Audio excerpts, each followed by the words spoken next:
Bismillahirrahmanirrahim. Assalamualaikum warahmatullahi wabarakatuh. Nanti aja. Bismillah, alhamdulillah, wassalatu wassalamu ala rasulillah wa ala alihi wa sahabatihi wa man tabi'a sunnatahu wa jama'atah min yawmina hadha ila yawmin nahdah amma ba'd. Allahumma salli wa sallim wa barik ala Sayyidina Muhammad wa ala ali Sayyidina Muhammad. Baik Bapak sekalian, untuk tidak memperpanjang, insyaallah di penghujung tahun, di awal hari tanggal 1, di awal tanggal penghujung tahun ini insyaallah kita akan kembali mengkaji kembali salah satu makna daripada kalamullah yang sangat banyak sekali, salah satu ayat daripada banyak sekali ayat-ayatnya Allah, yaitu surat Al-A'la. Kalau buka handphone boleh buka surat Al-A'la ayat 14 sampai 15.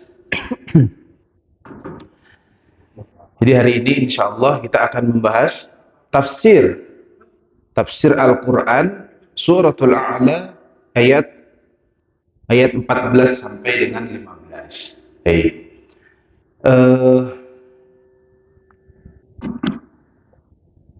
Ayat ini merupakan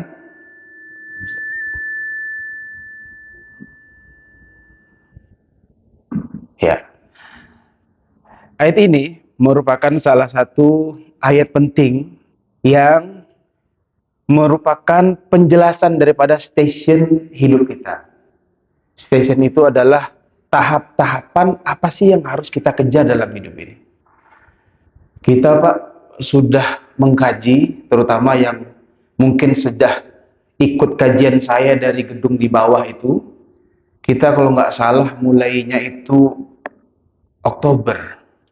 Kita banyak sekali membahas berbagai macam kajian. Dulu bahas tafsir Fatihah, bahas tentang sholat, bahas tafsir Al-Falaq An-Nas, tafsir Al-Hujurat, tafsir macam-macam kita banyak sekali membahas.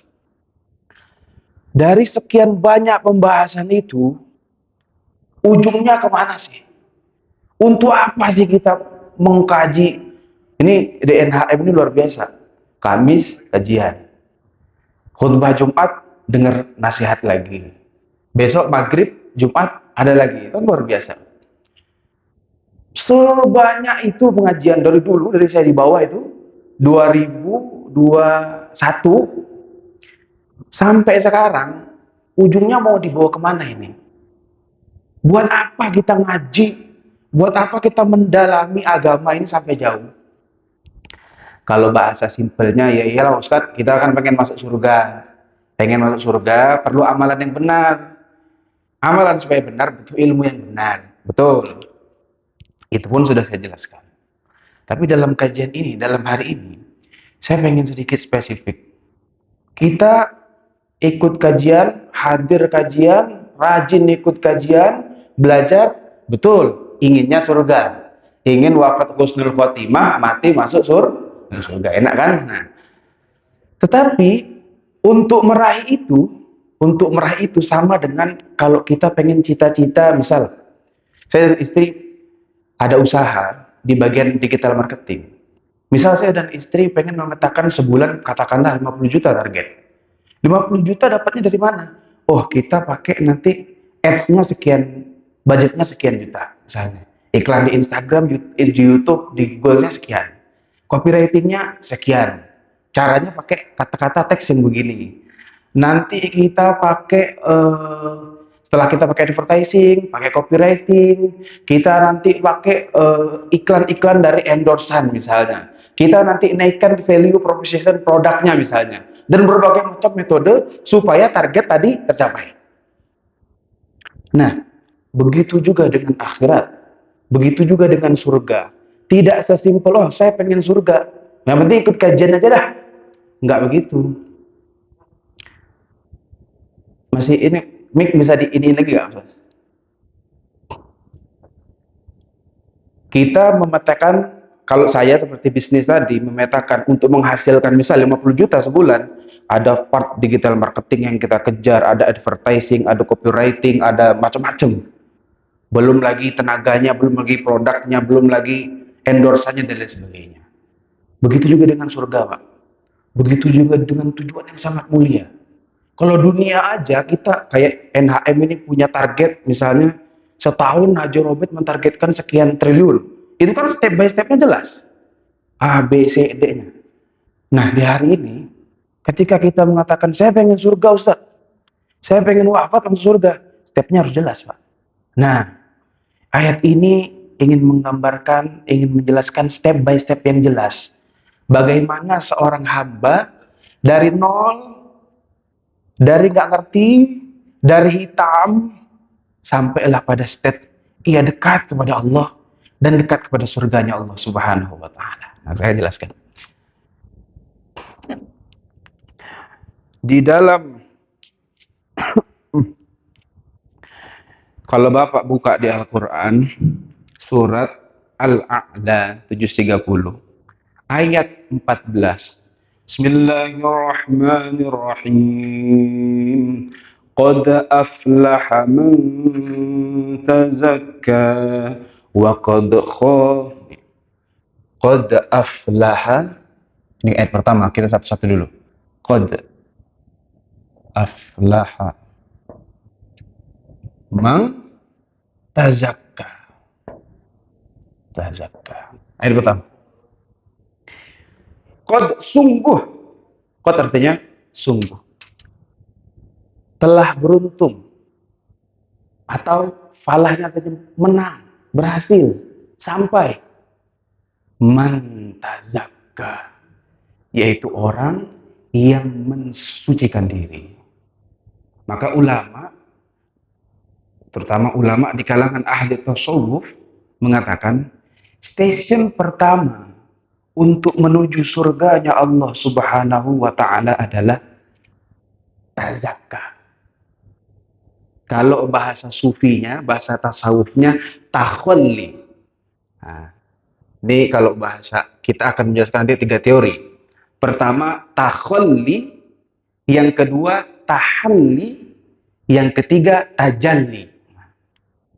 Pertama, sungguh yang akan beruntung itu adalah man tazakka, kata Allah. Orang yang mensucikan dirinya. Dalam bahasa tasawufnya apa tadi Pak? Takhalli.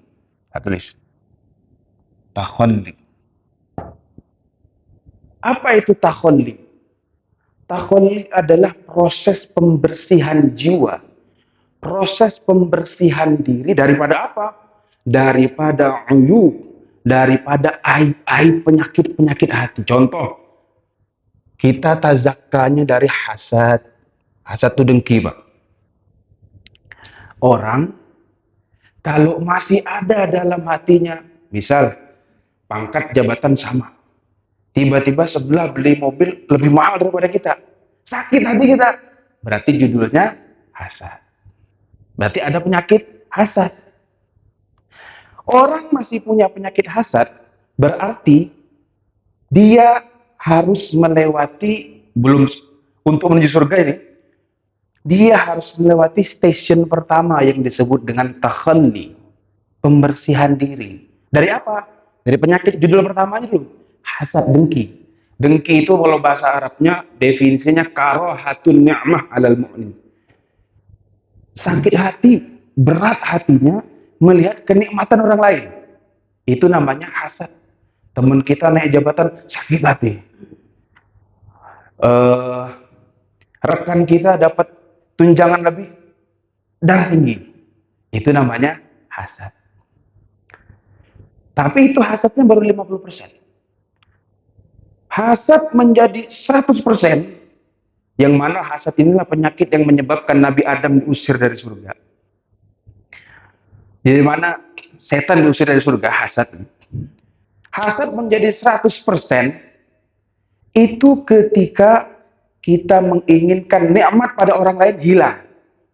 Itu berarti kita pol penyakit hasadnya. Maka kalau kita masih berada pada stasiun Takhalli berarti tahap kita adalah istighfar, yaitu bertaubat daripada penyakit-penyakit, contohnya hasad. Contoh kedua, ada namanya ujub. Ujub itu merasa diri, membanggakan diri. Nah, ujub itu bahasa gampangnya membanggakan diri. Contoh, yang hadir di sini mungkin sudah ikut kajian saya udah setahun lebih kan. Kepada yang gak ikut kajian ngomong, atau kepada yang belum pernah ikut kajian ngomong, lu sekali ikut kajian dong kayak gua nih. Udah setahun gua ikut kajian. Itu namanya ujub, membanggakan diri. Padahal kita dalam kebaikan, kata ulama, kita harus punya prinsip la haula wala quwata illa billah. Kita tidak akan bisa melakukan kebaikan tanpa pertolongannya Allah. Jadi nggak perlu, Pak. Saya udah tahajud nih, tiap hari 3 bulan pol. Gak usah disebut. Itu namanya ujub.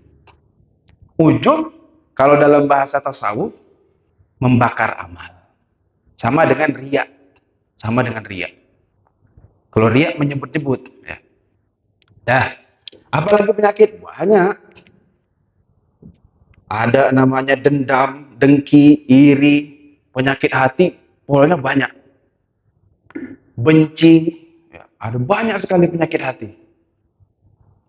Dan ketika kita masih merasa, saya ini masih ada hasad nih, saya ini masih ada iri, su'udzon, su'udzon, udah banyak di sini Pak ya. Saya ini masih ada su'udzon nih, dikit-dikit su'udzon aja sama istri, su'udzon aja sama teman.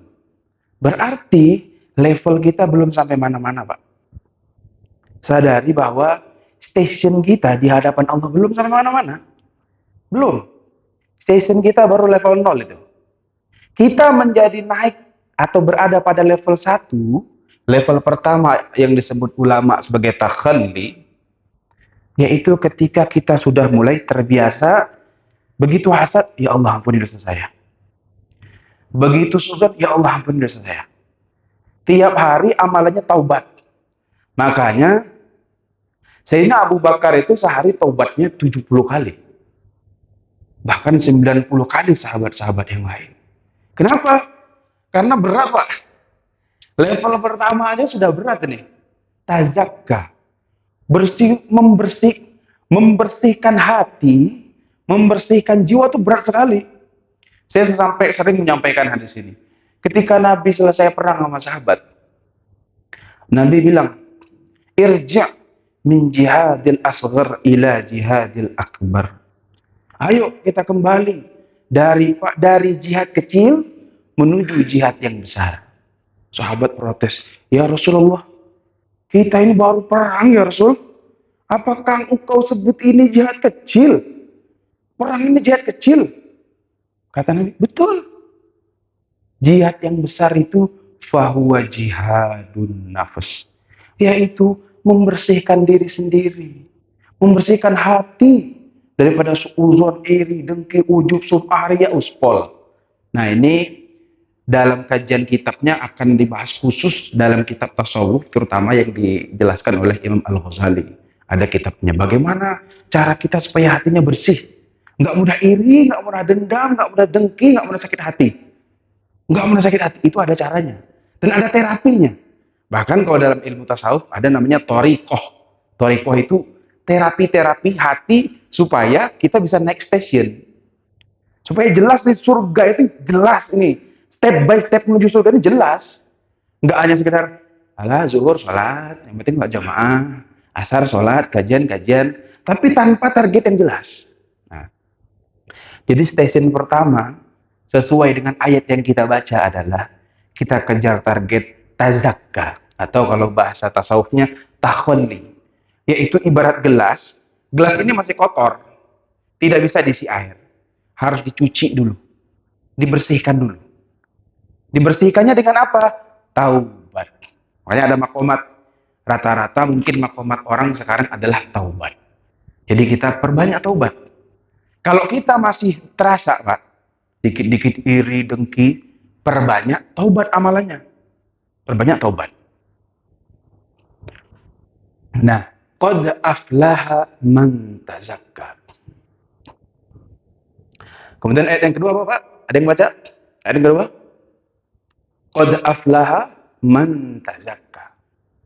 Yang kedua? Fadzakarasma. Nah, ada yang ini kan sering dibaca pas Jumat ya. Fadzakarasma rabbih fasalla. Oh, wa ya. Sorry. Wa dzakar. Ya, wa dzakarasma rabbih fasalla. Kita misal nanti dalam perjalanan hidup Bapak-bapak sekalian sudah ngerasa tiap hari taubat, tiap hari taubat, tiap hari istighfar, sehingga ngerasa orang dapat nikmat nggak apa-apa, ada yang nggak iri, tidak mudah suuzon, yang ada husnuzon. Kita sering Pak sama Allah mungkin husnuzon, suuzon sama Allah. Ya Allah, kok saya ini kerja banting tulang tiap hari pagi petang, nasib begini-begini aja ya. Itu yang LGBT itu kok enak banget kok hidupnya ada gitu. Ya nah itu namanya suuzon. Suuzon sama Allah. Ya Allah kok saya dibikin begini sih anak saya kok susah. Awas ini ada. Ini penyakit hati suuzon. Contoh lah ya. Ada ibu-ibu soleha, saya tetangga ini. Ibu-ibu soleha, suaminya soleh. Lahir anak cacat Pak. Lahir anak cacat. Gimana ini? Tidak perlu yang namanya suuzon sama Allah. Terima. Kita mungkin punya istri kurangnya begini. Terima Pak. Terima. Itulah yang namanya ridha biqadarullah. Kita ridha dengan takdirnya Allah. Nah itu adalah salah satu sifat husnuzon untuk membangkitkan, untuk menghidupkan sifat husnuzon. Dan ada banyak lagi. Riya, contoh riya. Kata Imam Ghazali, kalau Senin Kemis ada orang puasa, enggak perlu kamu tanya, puasa apa hari ini? Enggak perlu. Kalau dia jawab, bisa jadi ujub riya. Enggak dia jawab, takutnya bohong.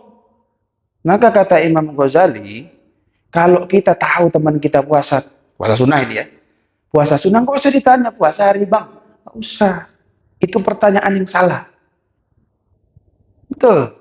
Karena membangkitkan penyakit hati. Nah, jadi pertama, qad aflaha man tazakka. Yang akan beruntung, yang akan menang, man tazakka. Yang tiap hari terus istighfar, ya Allah ampuni saya, bersihkanlah hati saya, ampuni penyakit saya, iri, sum'ah, dengki, ujub, riya, dan sebagainya. Terus tiap hari itu Pak. Dalam habis sholat malam, kajian-kajian yang kita minta itu. Tidak ada guna kita kajian setahun, 2 tahun, tapi station kita gitu-gitu aja Pak. Nggak ada perubahan. Maka di penghujung Desember ini, di bulan 12 ini, genap setahun kalau saya hitung dari Januari, saya pengen satu, mulai netek kita kajian sebanyak ini. Targetnya ya Allah, hati saya masuk poin 1 dulu dah. Mentazakka, termasuk golongan orang-orang yang selalu mensucikan diri, selalu bertaubat, selalu beristighfar. Karena yang namanya air tidak bisa dicampur dengan minyak. Betul Pak ya? Nggak bisa dicampur. Surga tidak akan bisa dimasuki oleh orang-orang yang masih kotor. Tempat bersih nggak bisa Pak dimasuki oleh orang kita yang masih kotor. Oleh karenanya ulama Sunni berpendapat, selagi seseorang masih melakukan dosa besar, mukmin masih melakukan dosa besar, dia harus dicuci dulu di neraka sekian tahun, baru bisa masuk surga. Nah, kita lanjut yang kedua. Wa dzakara asma rabbih fasalla. Setelah bersih Pak, setelah terus dibersihkan, step yang kedua atau station yang kedua, kalau ulama tasawuf menyebut dengan tahalli. Kalau tadi apa Pak? Takhalli. Yang kedua, tahalli. Apa itu? Fadzakara asma rabbih. Dia mulai terus memperbanyak zikir, menyebut Rabb, menyebut nama Allah maksudnya. Makanya dalam zikir tarekat biasanya orang menyebut Allah, atau la ilaha illallah, la ilaha illallah. Itu semua untuk apa?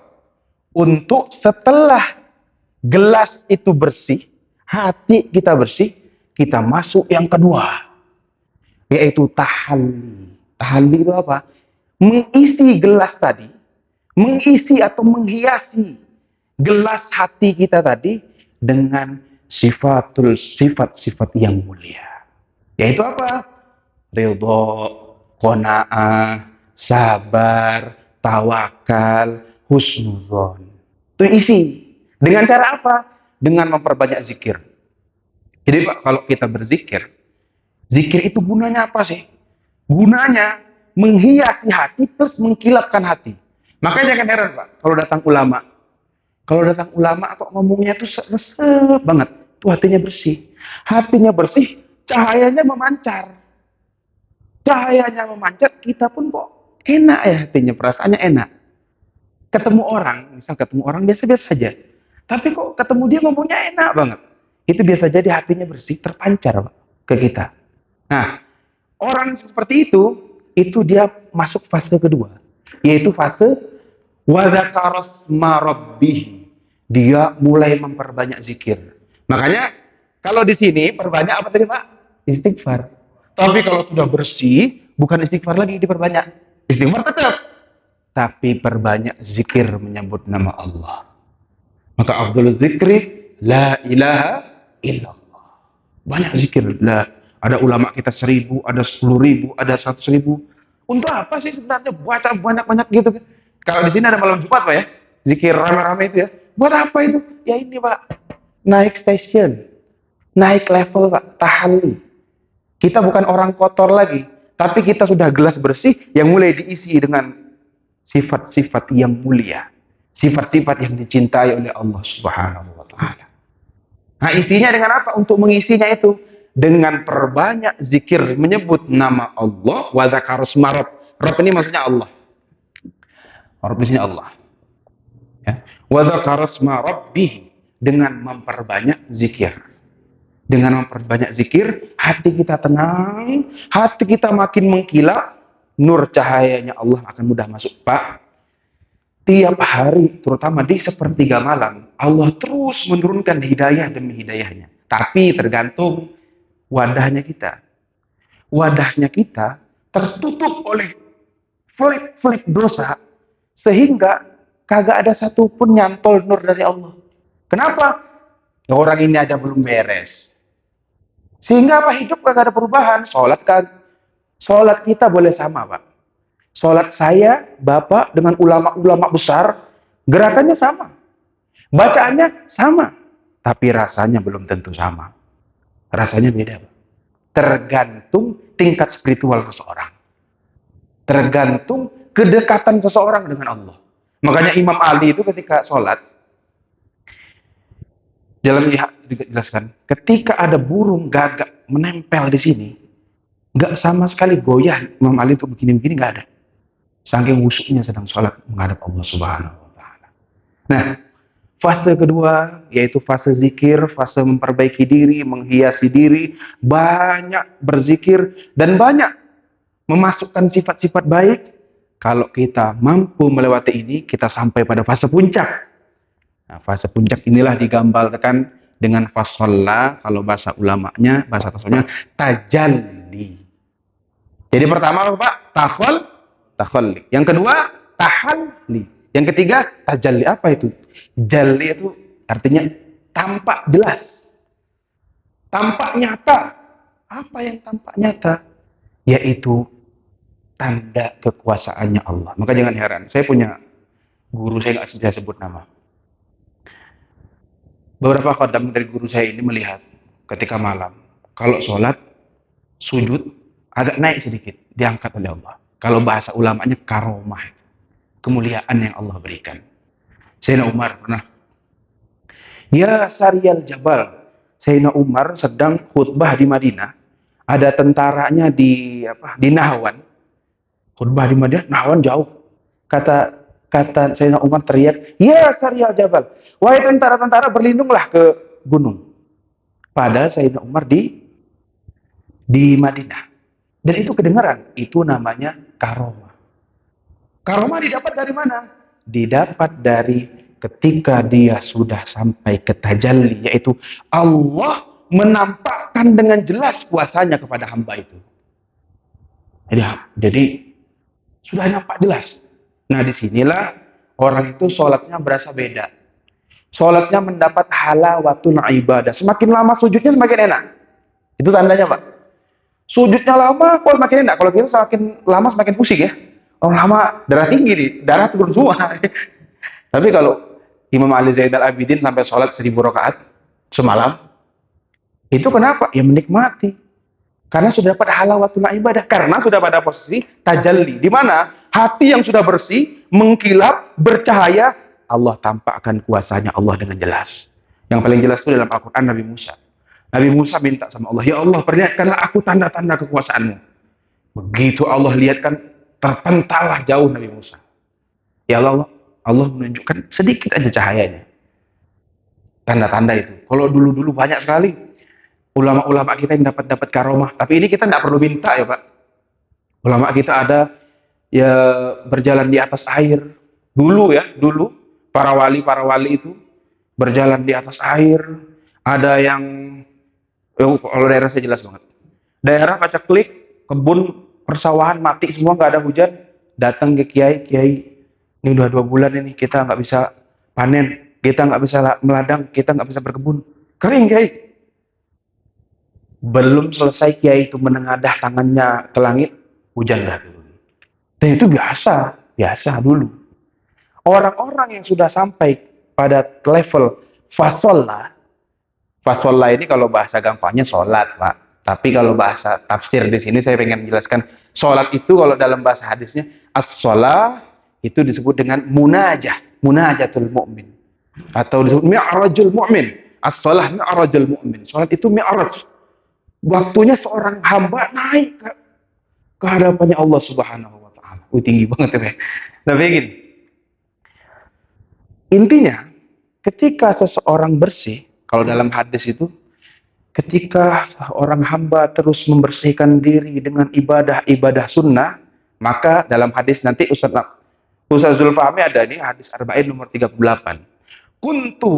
Ketika Allah sudah cinta, fa'ahbabtuhu. Ketika Allah mencintai hamba tadi, kuntu sam'ahul ladzi yasma'u bih, wa basarul ladzi yubsiru bih. Ketika Allah sudah mencintai hamba, sudah sangat-sangat dekat dengan hamba, maka Allah akan menjadi matanya yang dengan itu ia melihat. Allah akan menjadi telinganya yang dengan itu ia mendengar. Karena kenapa? Dia sudah bersih betul, Pak. Dia sudah dekat betul. Tandanya tadi, kalau kita sudah sampai stasiun ini, tidak perlu mengharap karomah. Karomah bukan diminta, tapi karomah adalah murni kehendaknya Allah. Nabi Musa menghempaskan tombaknya, terbelah laut merah, itu murni kehendaknya Allah, nggak perlu diminta. Ada orang zaman saya dulu, saya udah setiap hari 10.000 saya zikir, tapi kok saya nggak dapat karomat ya? Dimarahin sama guru saya. Ngapain kamu minta karomat? Kata Nabi, al istiqomah khairun min alfi karomah. Istiqomah jauh lebih baik daripada ribuan karomah itu. Nah, salah satu tanda hamba yang sudah sampai pada level tajalli, yang Allah tunjukkan kuasanya di depan matanya, di depan betul-betul dirinya, adalah istiqomah. Jadi karomah itu satu tanda aja, Pak. Satu tanda kalau hamba itu sukses sudah sampai pada stasiun tajalli, biasanya dapat karomah. Kayak kiai saya, kalau sholat agak naik sedikit, kalau sholat malam agak diangkat sama Allah sedikit. Anda hadap-hadap melihat semua. Kalau nabi-nabi sampai nabi namanya mukjizat, belah bulan. Kalau wali-wali ada yang bisa berjalan di atas air. Kalau sekarang kan sudah tidak begitu perlu yang begitu-begitu, Pak. Kalau sekarang salah satu tanda karomah, tanda kita sudah pada level tajalli adalah istiqomah. Coba bisa nggak istiqomah tahajud tiap malam jam 3? Kalau istiqomah, insya Allah sudah pada level itu. Bisa nggak zikir sehari 1.000? Istiqomah yang kita kejar, Pak. Salah satu tanda tajalli bukan hanya karomah, tapi juga istiqomah. Ada juga tanda Allah betul-betul mencintai, rezekinya gampang, lancar kayak Haji Robert. Rezekinya enak aja. Bisa jadi. Tidak mesti bentuknya karomah, Pak. Tidak mesti bentuknya kalau kita sudah sampai pada level ini, bentuknya karomah, nggak mesti. Bisa bentuknya istiqomah, hasilnya nanti. Bisa bentuknya halawatul ibadah, bisa bentuknya apa-apa enak aja. Rezeki lancar aja. Semua urusan gampang aja. macam-macam. Yang jelas, yang saya pengen adalah kita dalam hidup punya step by step target yang jelas. Ketika kita berada pada fase ini harus banyak istighfar. Jangan banyak ngedengki orang. Banyak dekat dengan orang soleh. Ketika fase tahalli, mulai banyak berzikir, 1000 zikir-zikirnya Allah. Kalau bisa masuk thariqah tasawuf. Ada banyak thariqah. Ada thariqah Naqsabandi, ada thariqah Alawi, banyak sekali lah. Ada banyak yang kalau kita di Indonesia terkenal dengan Habib Lutfi, ketua thariqah sedunia, ada Habib Lutfi. Sudah sampai tahalli, terus saja tunggu saja sudah. Tinggal la haula wala quwata illa billah. Allah akan menampakkan kuasanya, Allah akan menampakkan betul-betul tanda kalau kita sudah sampai kepada titik puncak. Makanya Ibnu Abbas ketika menjelaskan ayat wa ma khalaqtul jinna wal insa illa liya'budun. Kalau kita artikan kan sederhana, tidak aku ciptakan jin dan manusia kecuali untuk ibadah. Kata Ibnu Abbas, nah itu artinya. Wa ma khalaqtul jinna wal insa illa liya'budun, artinya tidak aku ciptakan jin dan manusia kecuali untuk ma'rifat. Ma'rifat itu betul-betul dekat dengan Allah Subhanahu wa taala. Terasa hadirnya Allah. Kalau kita belum betul-betul merasakan hadirnya Allah saat sholat, ya berarti belum. Kalau kita belum bisa merasakan hadirnya Allah saat kita zikir, ya berarti kita belum, masih jauh lah.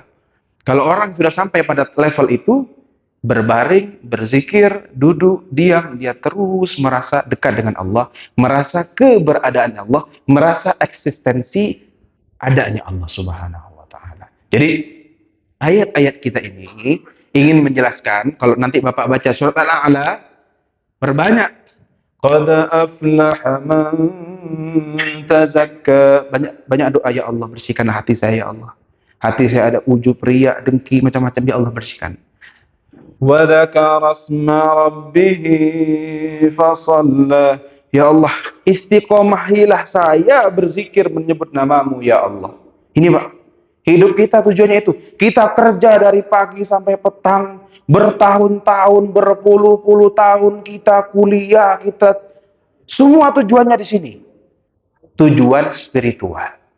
Tujuan spiritual kita adalah sampai pada level tertinggi yang mana dengan itu kita berharap, ya Allah, masukkanlah kami ke dalam surgamu bi ghairi hisab. Enggak perlu pakai hisab. Jadi nanti ada orang dua level, Pak. Ada orang masuk surga jalannya terjal. Nanti dikubur ditanyain dulu, dites dulu di yaumil mahsyar, di yaumil hisab, di yaumil mizan, macam-macam puluhan ribu tahun. Dicoba-coba dengan berliku-liku jalannya. Dan itu jelas dalam hadis ada. Tapi ada golongan kedua, Pak. Orang masuk surga, wafat, begitu bangun depan pintu surga. Mau yang mana kira-kira? Mau yang kedua. Nggak perlu kita melewati timbangan, mizan, penerima kitab, yaumil hisab. Inilah jalurnya para orang yang sudah sampai kepada tajalli. Ya. Cuma gini, dalam hal karomah, jangan kita kira gini, oh itu si Anu tuh punya karomah itu, terus kita tes aja, terus kita, apa ya kalau bahasa saya itu, jangan kita mengkultuskan orang yang punya karomah. Oh kita cium tangan, cium kaki, nggak perlu sampai segitu. Bukan itu yang kita kejar, Pak.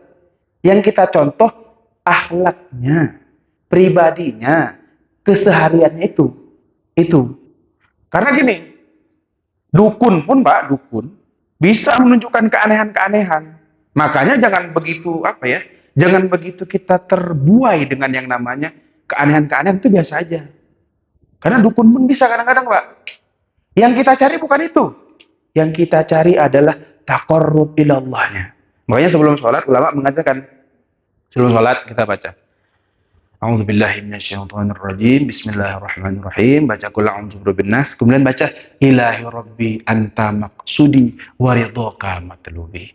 Ilahi rabbi anta maqsud, engkaulah tujuanku ya Allah, wa ridhaka matlubi, dan ridhomu lah yang saya cari.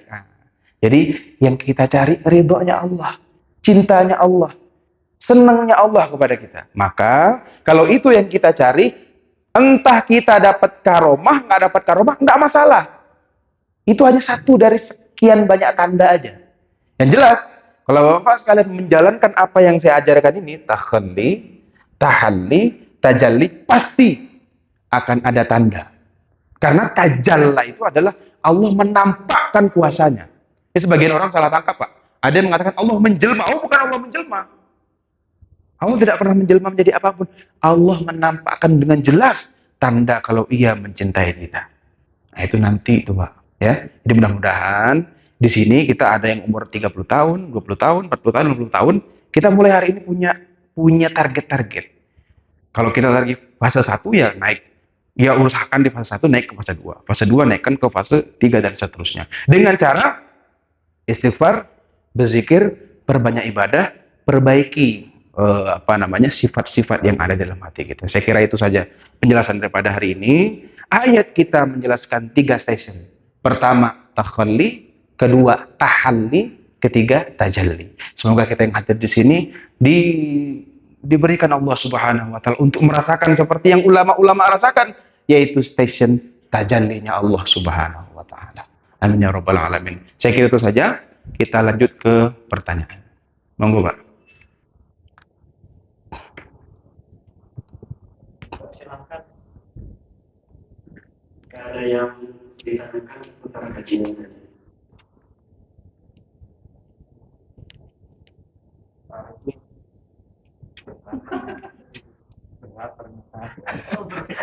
Iya kan kita udah kajian lama, udah setahun lebih, Pak, ya. Memang berat, Pak. Ya gini, ya sama lah ya. Saya pebisnis atau orang atau pengusaha, misal punya target 1 triliun per tahun, itu kan perjalanannya nggak mudah, Pak. Haji Robert bangkrut berapa kali kan? Berat pertanyaannya, usahanya nggak ringan. Sama. Kalau kita misalnya effort untuk dunia seserius itu, misal, ya untuk akhirat juga harus serius, Pak. Nggak bisa enteng-entengan. Gitu. Monggo, ada pertanyaan. Assalamualaikum warahmatullahi wabarakatuh. Waalaikumsalam warahmatullahi. Saya mau nanya dikit aja, bagaimana sih kalau agar kita istiqomah? Contohnya kadang sebelumnya kita melakukan kayak zikir pagi petang. Ya. Setelah itu kadang suka lupa juga, setelah hilang-hilangan gitu, Ustaz. Ya. Jadi kayaknya tuh agar bisa terus menerus bisa istiqomah itu cara mempertahankannya gimana, Ustaz ya? Ya. Jadi biar kayak yang pernah kita kerjain, tahu dari hilang terus akhirnya tenggelam gitu. Iya. Bisa semangat lagi. Iya. Mohon petunjuk dan penjelasannya. Assalamualaikum warahmatullahi wabarakatuh. Waalaikumsalam warahmatullahi wabarakatuh. Ya, ulama mengatakan kalau kita mau istiqomah, rumusnya 40 hari. Contoh, mau tahajud 40 hari fokus aja, 40 hari. Kalau misal hari ini tahajud, besok tahajud, lusa tahajud, tiba-tiba hari keempat nggak tahajud, ulang dari hari pertama. Kalau orang sudah bisa fokus 40 hari dalam mengerjakan satu amaliyah sunnah, amaliyah baik, biasanya kedepannya akan gampang.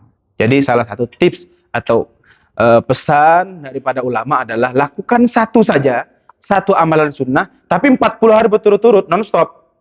Kalau stop di tengah, udah 10 hari, gol nih lancar. 11-nya lupa, ulang dari nomor satu.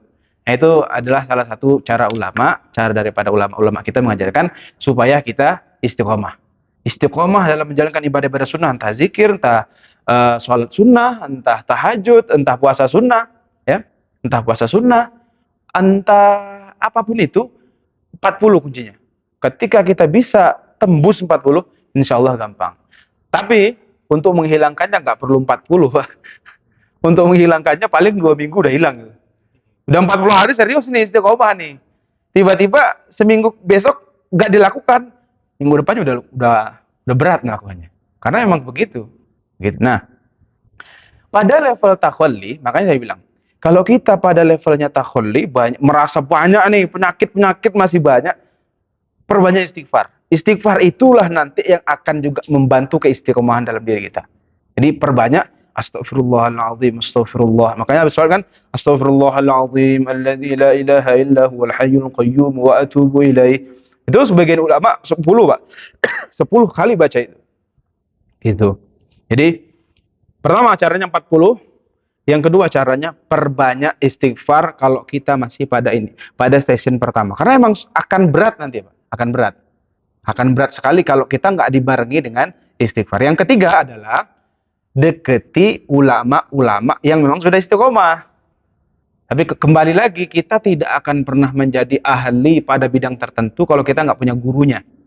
Kalau kita nggak dekat dengan guru yang ahli pada bidang itu.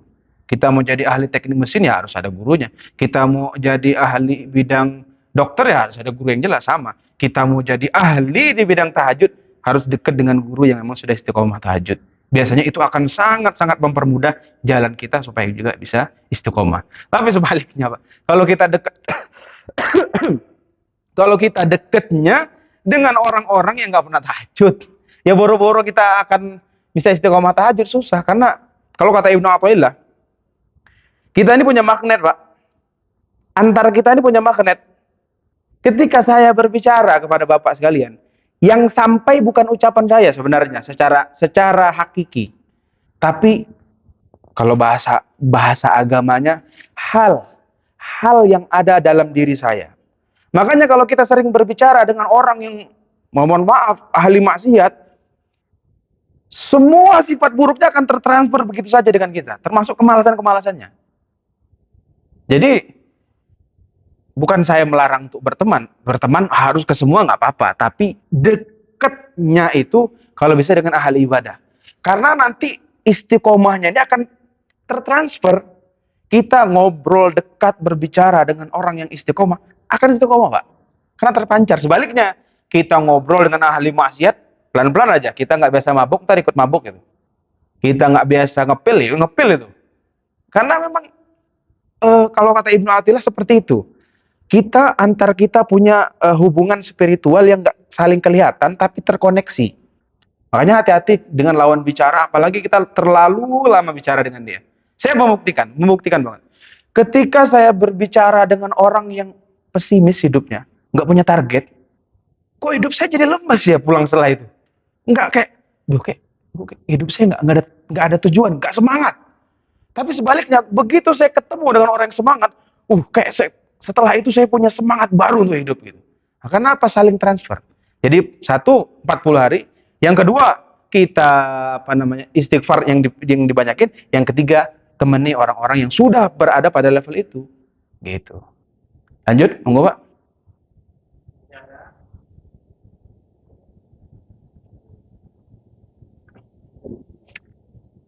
Assalamualaikum warahmatullahi wabarakatuh. Waalaikumsalam warahmatullahi wabarakatuh. Ini semuanya pendapat keyakinan boleh ketiganya saja.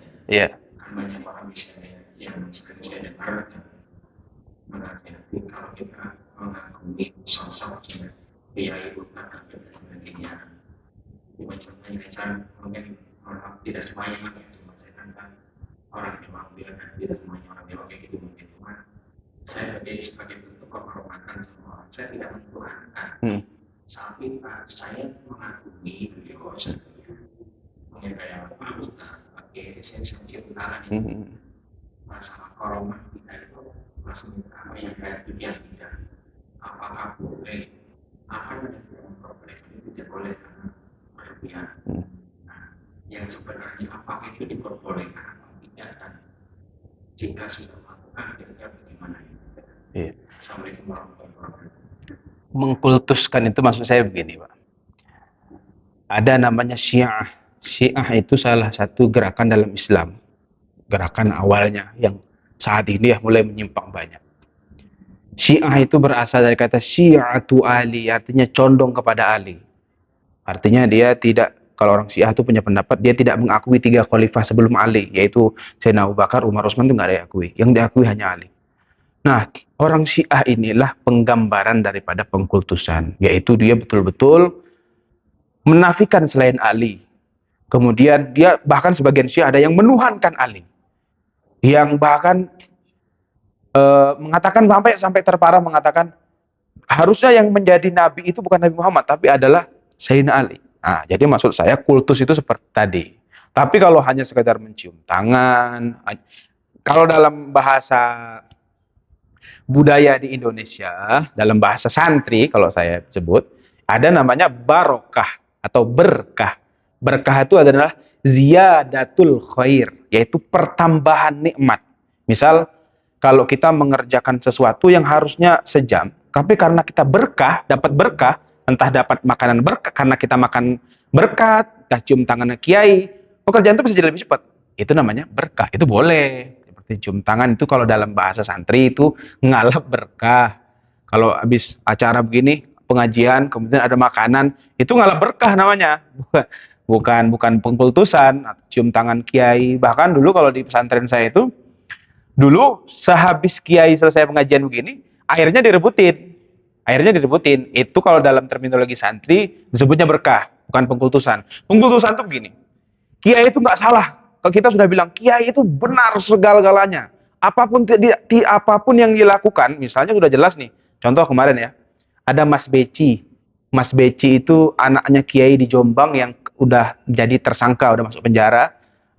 Ya sudah kita nggak usah mau dia Gus, saya kan sebutnya Gus ya kalau di sana. Dia bersalah, nggak usah kita kultuskan. Nah, pengkultusan itu kita bilang, Gus Beci itu nggak bersalah. Udah jelas kok udah sekarang udah masuk penjara secara fakta gitu. Jadi pengkultusan adalah kita menafikan seluruh kemungkinan-kemungkinan negatif untuk orang yang sudah kita kultuskan. Gitu, Pak. Jadi kalau sekedar hanya cium tangan atau minum bekas airnya itu nggak ada masalah. Yang penting kita tidak sampai menganggap dia Tuhan, menganggap dia paling benar, tidak ada salahnya. Itu bukan. Jadi itu maksud saya. Jadi ada namanya berkah. Kalau yang Bapak sebut tadi, dalam terminologi santri disebut dengan berkah, barokah. Kiai saya itu punya anak, kiai saya tuh adik-beradiknya 5. Ayahnya Kiai Akil namanya. Orangnya sangat zuhud sekali. Zuhud itu tidak betul-betul tidak ini sama dunia. Betul-betul tidak ada hasrat yang berlebihan sama dunia. Punya anak 5, lima-limanya jadi kiai, punya pesantren semua. Sukses semua. Jelas ditanyakan, kok kiai punya anak 5 sukses? Kok bisa? Sukses semua. Nah, kiai saya, anaknya jawab. Bapak saya itu amalannya 1. Setiap habis pengajian, ngisi maulid Nabi, tahlilan, selamatan, nasinya itu harus dimakan anak 5. Kentangnya 1 harus dibagi 5. Karena berkahnya itulah. Akhirnya sekarang 5 anaknya jadi kiai semua, punya pesantren semua, sukses semua. Itu berkah. Itu berkah, bukan pengkultusan, bukan. Gitu. Lanjut, Pak. Monggo bisa lagi. Oh, cukup ya. Ya, saya kira cukup pengajian hari ini. Semoga ada manfaatnya untuk kita dan mulai hari ini saya berharap kita menata hati untuk mudah-mudahan kita sampai semua pada level tajallinya Allah Subhanahu wa taala. Wallahul muwaffiq ila aqwamit thoriq. Assalamualaikum warahmatullahi wabarakatuh.